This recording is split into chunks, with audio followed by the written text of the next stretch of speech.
When NDCube took over the Mario Party series, most people say that they immediately started making bad games, as the first games they made were Mario Parties 9 and Island Tour. These games ended up leading to Mario Party 10 and Mario Party The Top 100, which are generally considered the two worst games in the series. However, I think people are giving Mario Parties 9 and Island Tour too hard of a time when it comes to this, because both these games have a lot of good things in them. I will make a video on Island Tour eventually, but for now I will be focusing on NDCube's first game, Mario Party 9, which is hated for introducing the cars to the series. Hey guys, this is Gaming Nate. Today I will be talking about Mario Party 9, which isn't that bad of a game. Starting off with the characters, this game has 12 of them, which is really good, especially considering that Mario Party Superstars, the latest entry in the series, has only 10. Mario, Luigi, Peach, Daisy, Wario, Waluigi, and Yoshi are all mainstays to the series that have been around since the N64 games, so it's no surprise to see them. Birdo and Toad have also appeared since the GameCube games. Toad added in Mario Party 5 and Birdo in Mario Party 7, and these characters continued to appear in the Wii era, so it's not surprising to see them here. Mario Party 9 also has 3 newcomers. Surprisingly, this is the first time Koopa appears as a playable character, as in previous games he was used as an NPC on the boards. The first of 2 unlockable characters is Shy Guy. I'm very happy he appears in this game, as the only other Mario Party game he is playable in is Super Mario Party, and he is a fan favorite character. The other newcomer is Kamek, who is only playable in this game, which sucks because he rarely is playable in Mario spin-offs, still not being playable in a single console Mario Kart game despite being planned for 2. Overall, this is one of my favorite Mario Party character rosters yet. Starting off with the boards, this game has 7 of them, which is the most of any Mario Party game we've covered so far. Anyways, the first of these 7 boards is Toad Road.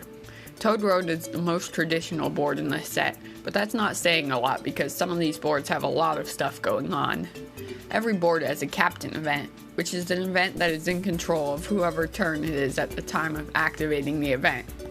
Toad Road's is 9 Island, where the captain chooses the order the players roll the dice, and there are many stars all over the section, so the captain has to predict what number players are going to roll. The main non-captain event is around the halfway point of the board where 3 players roll a dice, and the captain rolls a 1 to 10 dice, and if the players don't roll at least 16 combined, they will fall down the mountain, going to a section with a lot of mini Z-tars. Yes, that's actually what they're called, and it's mini stars with a Z instead of an S, and I'm not going to call them mini stars, like I'm not even going to try, so I'm just going to call them mini Z-tars for this video.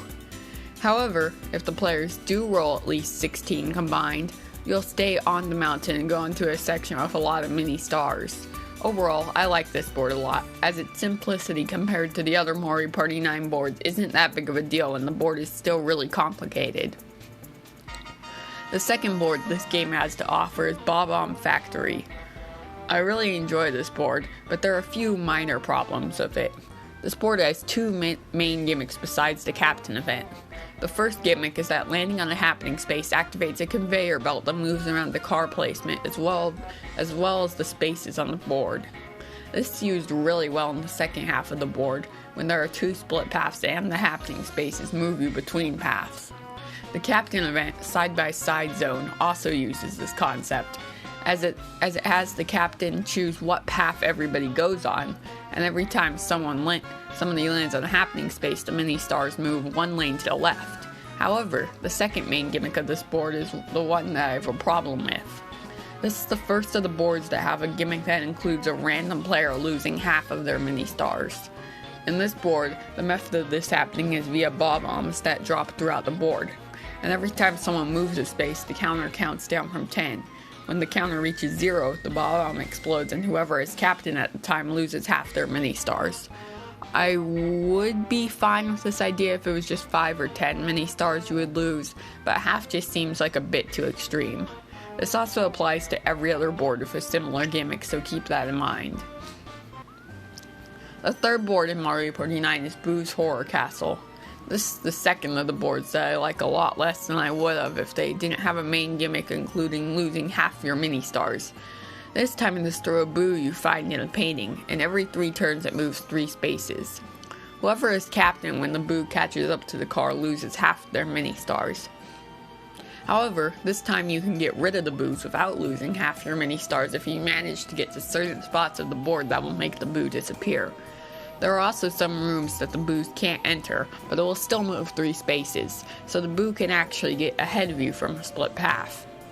There is also a section at the end of the board where once you reach the end of the loop, you have to roll a die, and if you roll a 6, the gate opens and allows you to fight the final boss and finish the board. If you roll, let's say, a 4, it will add that to a counter, and then you only have to roll a 2 or more the next time. The captain event is Scaredy Rat Race, where there is a rat that steals a few of your mini stars and rolls a 1 to 3 dice after every turn. The captain chooses the order for every player to roll in, and whoever catches up to it gets all the mini stars. If the rat gets away, nobody gets the mini stars. Overall, I like this board, but compared to the others in this game, it's kinda meh. The 4th board in this game is Blooper Beach, and I think in theory this could be one of the best boards in this game, but it's a bit too luck-based for me. The first and second half of this board have 2 different gimmicks. In the first half of the board, you can try to catch up to a dolphin that moves 2 spaces every turn. Whoever is captain when you catch up to the dolphin gains 5 mini stars.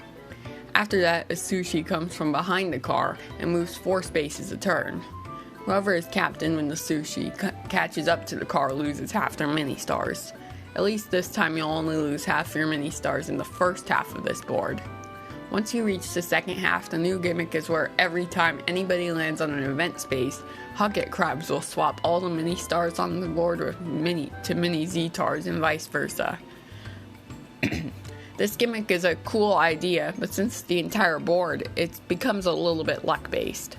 The captain event is Sunken Treasure, where you start with 10 mini stars in your basket, but every time you land on an unlucky space, you lose 5 mini stars from the basket. You'll also have to make it to the surface of the board to get the mini stars. Each player has a 1 to 6, 1 to 3, and 1 to 4 dice block, and they all roll the same dice blocks in an order determined by the captain. This captain event is also almost completely luck-based. Overall, this board isn't bad, but it's my second least favorite in this game. My favorite board in this game is next, being Magma Mine.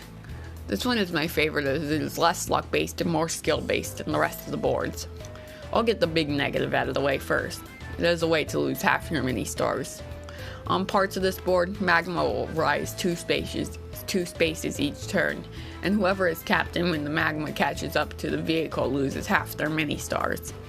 Now the major positive of this board, being the reason why I said this board is less luck-based, is because of its main gimmick, where every time the car reaches a split path, everybody votes on which direction to go and then Will decides whose vote will be granted. This can be really fun at times because you won't always just go into the direction that screws over the player after the captain the most, but instead the game gives everybody a chance to say which direction to go. The captain event is called Dice Block Chicken. Hilarious name aside, in this event everybody rolls 1 to 6 dice blocks, and there are mini stars throughout the section. However, there's also a cliff, and if you fall off the cliff you receive none of the available mini stars. The captain can choose to stop the progress of everybody at the same time whenever the player wants to, so they make it a very fun event. However, I would have preferred it if every player was able to choose to stop when they wanted to, but I guess that wouldn't make it a captain event. Also, I haven't mentioned this about any of the boards up to this point, but the boss minigames in this board are literally amazing. Spike and Chain Chomp are literally my 2 favorite boss minigames in the game, as I really enjoy reaction-based minigames, and to see them both appear on the same board is awesome. So for the reasons mentioned previously, this is my favorite board in this game. The first of 2 unlockable boards in this game is Bowser Station. This board doesn't even feel that much like a Bowser board, as there are no hazards or a way to lose half your mini stars. Either way, I still really like this board. Its main gimmick is the jackpot system. In this board, there is a jackpot that starts at 6 mini stars, and the more mini stars get put into it if you land on a jackpot plus space. when someone lands on a non-plus jackpot space, they get all the mini stars in the jackpot. If the jackpot gets to more than 20 mini stars, a minigame will decide who earns the mini stars. This board also has 3 captain events, which is very interesting because all the other boards only have 1. The first one is Heart Star Colony, where every player rolls a dice with a red, green, and blue side on them. Then the captain rolls 3 of those dice, and anytime it's a match with the captain and the player that matched the captain get 2 mini stars. The second event is Bingo Colony, where you have a bingo board where you roll 1 to 10 dice blocks in an order decided by the captain, and anytime someone completes a row they get mini stars. The last captain event is called Speed Star Colony, where the captain chooses a track for everyone to go on, and whoever reaches the end rolling 1 to 6 dice collects 10 mini stars. The tracks vary in length, but the longer ones have more dash spaces as well as mini stars on the path. All these events can be negatively affected by Bowser or Bowser Jr., but they don't always happen. Unfortunately, even though there are 3 captain events, Speed Star Colony is the only one I like, as the other 2 are basically completely luck-based. Either way, I really like this board, and it's still my second favorite in this game. Last but least, we have DKs Jungle Ruins, which you can tell very easily that it's designed as an extra board. On this board, you just have a short circle that you loop around twice. You collect bananas instead of mini stars, and they're scattered across every single space. My only big positive with this board is that there's a really cool happening space that allows you to jump and collect mini stars in the air that will also drop to be randomly replaced among the spaces. Also, the captain event is cool but really easy for the captain. In barrel choice, players have to track the barrels with the most mini stars that are getting shuffled, and the captain chooses what barrel at the end. Now into the negatives, which I have 2 big negatives with this board. My first problem with this board is that in the quote-unquote boss minigames, you just get to collect some bananas from barrels. These basically just act like coin minigames, which is a really boring idea to me, especially for the extra board. However, my bigger problem with this board is that it takes around 15 minutes to complete. That should not ever be how a Mario Party board works. The other boards only lasted around 30, which is short to begin with, but this board cuts that in half, and this board just suffers from it.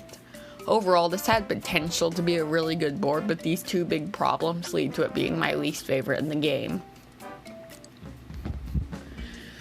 Next up, I want to talk about the minigames. This section is probably the biggest reason why I say this game is underrated. This game is one of the best minigame selections ever. Out of the 81 minigames here, almost all of them are great, and only a handful of them are mediocre. But for now, I will list the highlights of this selection. Buddy Bounce, where you bounce off of clouds and your opponent heads to get the highest amount of points possible. Loggerheads, where you have to react to the tree branch and cut it faster than everybody else when there could be bombs. Speeding Bullets, where you have to try to get through an obstacle course while hitting as little hazards as possible. Chain Event, where you change which direction you are facing while sliding down a rope with spikes on both sides. Skyjinx, where you try to get to the end of a 3D auto-scrolling platforming course first. Growing Up, where you have to press the button shown on the question mark block to grow your vine the biggest. Upward Mobility, where you have to jump up a course with bouncy blocks without falling faster than your opponents. Ringleader, where you have to jump at the right timing to jump through all the rings. Peak Precision, which is my favorite minigame in the game, where you have to press the button shown on the hill to climb up the mountain the fastest. Card Smarts, where you have to pick the highest number card to get a point, but picking a card will lose it for the rest of the game. Toad and Go Seek, where you try to make it to the house Toad was shown walking in faster than your opponents. Ballistic Beach, where you have to use your cannon to pop the balloons faster than your opponents.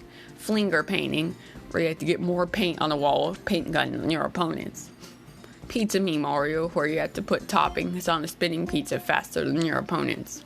Fungi Frenzy, where you try to memorize the question mark blocks of the most mushrooms and ground pound on them. Hazard hold, where the one player tries to kill the 3 of the hazards that they can use. Weird wheels, where the one player tries to press a series of buttons to move their vehicle faster than the 3. Wiggler bounce, where you try to ground pound on a wiggler to gain points. Spike strike, where you have to click on the hammers to gain them faster than your opponents.